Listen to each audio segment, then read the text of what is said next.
Hello everyone, welcome to Exemplar Physics. Today we are going to solve a question. This question was sent by one of my student. You can also send your doubts through our Telegram channel, link to which will be given in the description section or write in the comment section. While solving this question, I am going to explain basics of electrostatics, Newton's laws of motion as well as fluid statics. So let us see the question. The question says, two identical helium-filled spherical balloons, each carrying a charge Q, are tied to a weight W with strings and float in equilibrium as shown in the figure. So let me show you figure here. So here is the figure, and here are the two balloons. Charge is Q, mass is M, and this condition is in equilibrium. Then we have to find the magnitude of Q, assuming that the charge on each balloon acts as if it were concentrated at the center.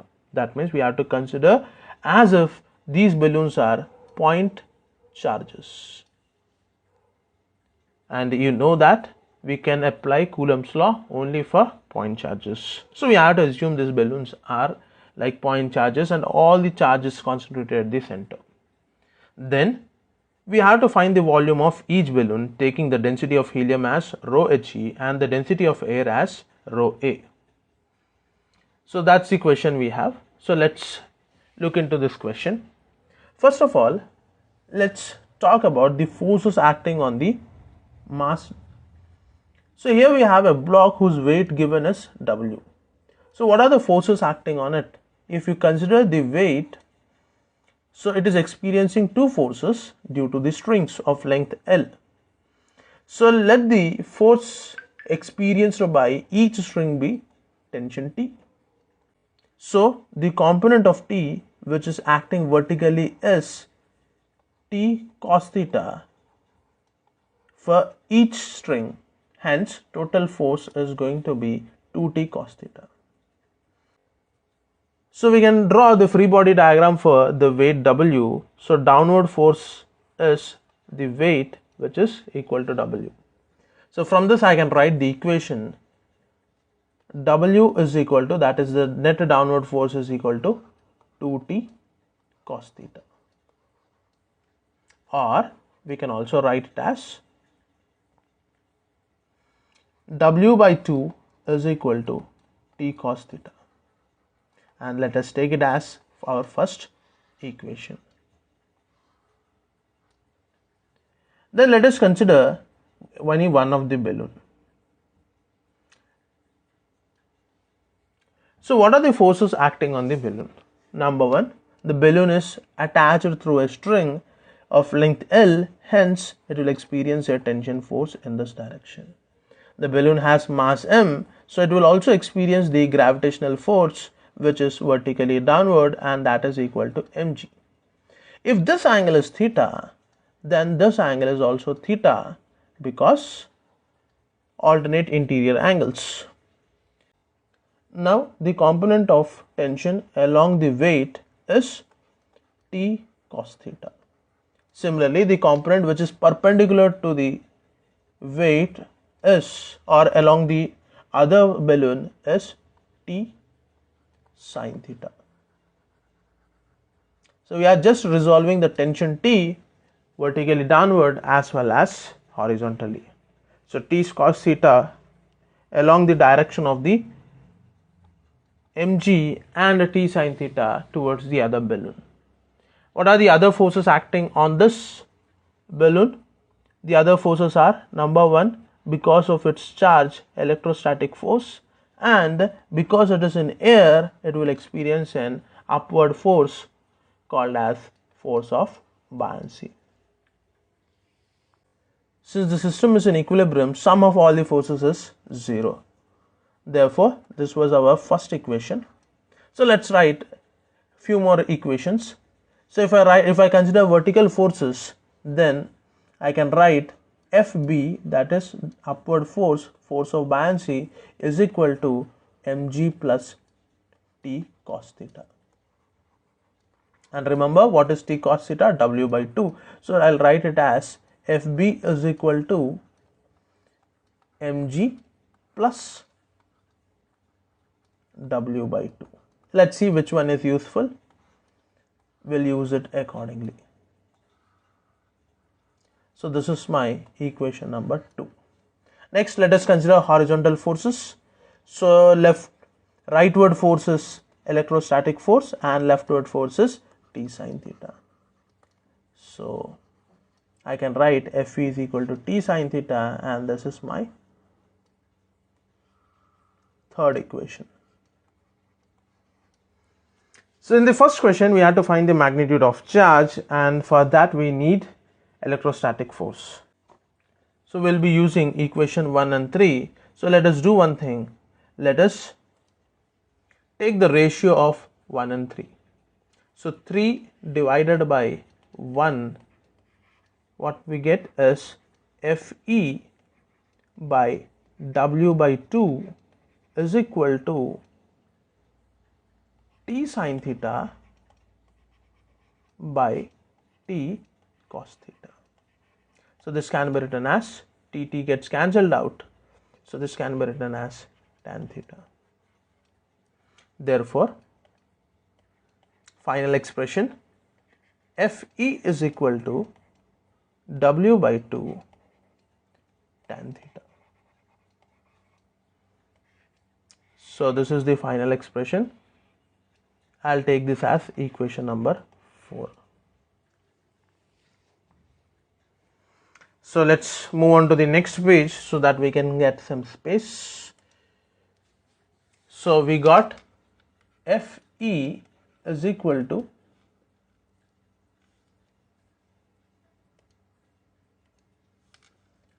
W by T tan theta.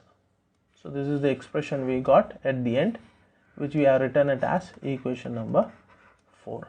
Now, what is Fe? Fe is electrostatic force, and Fe is equal to, as per Coulomb's law, electrostatic force is directly proportional to product of charges and inversely proportional to square of distance between them. And we have a constant K which is equal to 1 by 4 pi epsilon naught. And here in this case, Q1, Q2, both the balloons are having same charge. So Q, let me take it as Q. So Q into Q, you'll get total charge as Q square divided by. So if you see the diagram, here the distance between them is x and x, that is 2x. X plus x, that is 2x. Hence, the total distance we can write it as, distance can be written as 2x.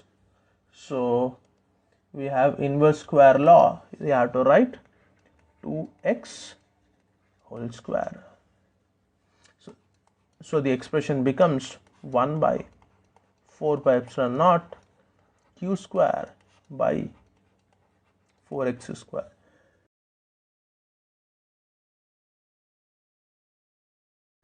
So this is your Fe. Hence we can write here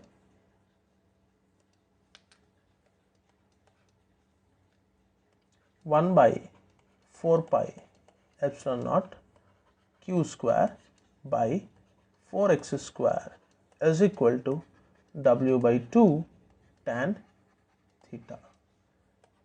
So Q square can be written as W by 2 tan theta times 4 pi epsilon naught into 4x square. So we can cancel 2 here. So 2 4s are 8. So Q square can be written as 2W x square, or let me write all the constants together first,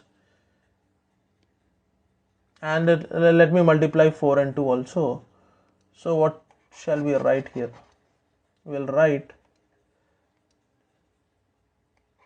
8 pi epsilon naught W x square tan theta.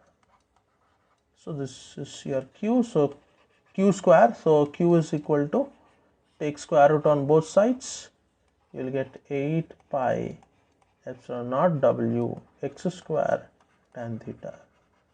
So this is our final expression for charge.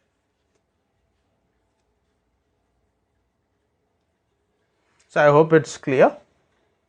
Here one more thing we can do is, few things can be done here. So if you see here, there is a triangle. So if you see here, there is a triangle. Let me show you with the pointer. So here is a triangle. So this is theta. So this is your opposite side. This is your adjacent side, this one. And this is your hypotenuse. Opposite side is x, hypotenuse is L. So tan theta can be written as, from this, tan theta can be written as, I'll show you here. So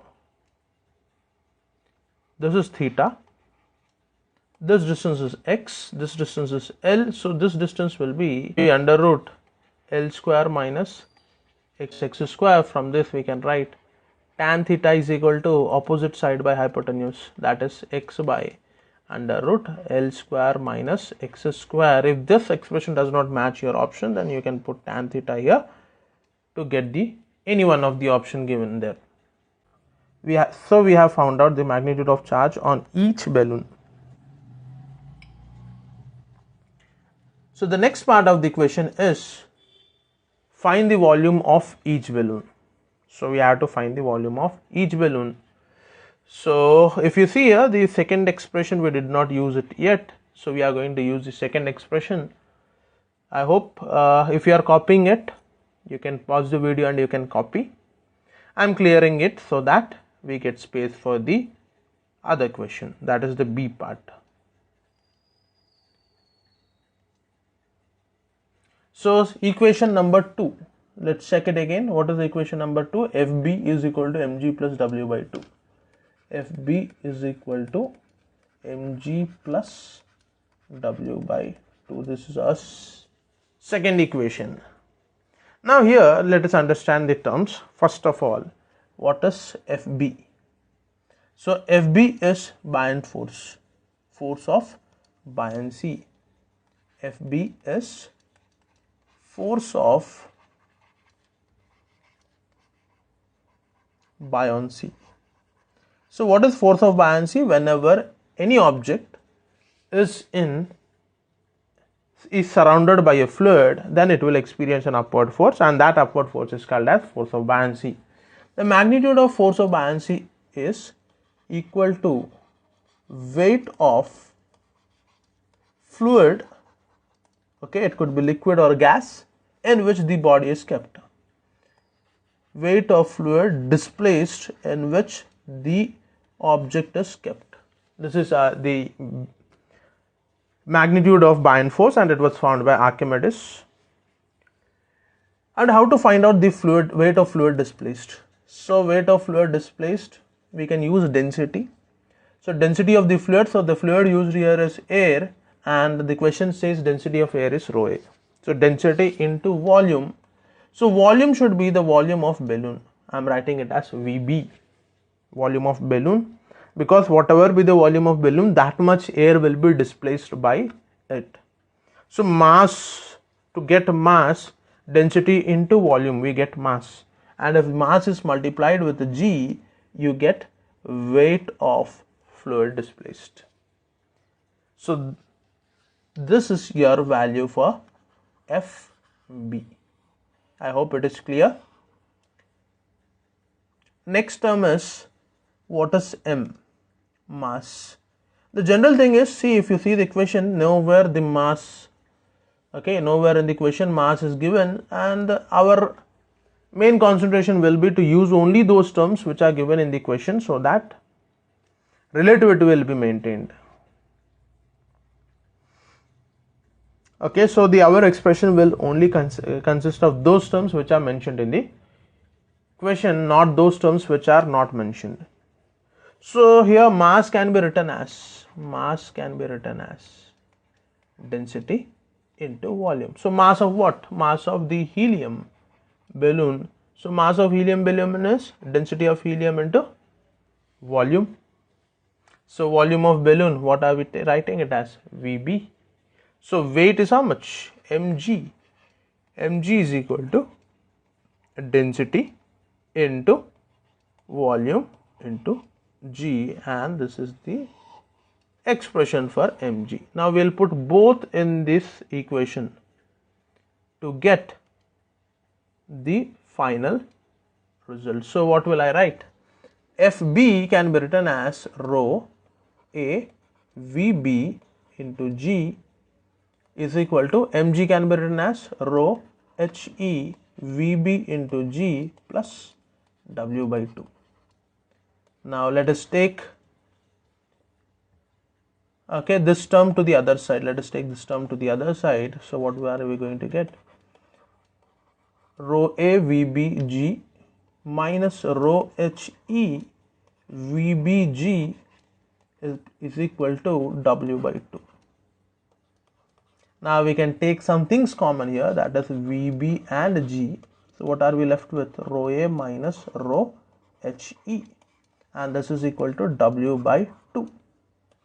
So we want volume of balloon, that is VB. VB can be written as W by 2 times G into under root rho A minus rho HE. So this is our final expression. I'll put a box across it. So this is the final expression for volume of balloon. So it is in the terms of weight and the density is given. So I hope that you have understood it. Still, if you have any doubt in this question or any other question, you can write it in the comment section. We have a Telegram channel also, link is given in the description section. You can send your doubts. So subscribe the channel, tell about it with your friends and family members, and thanks for watching.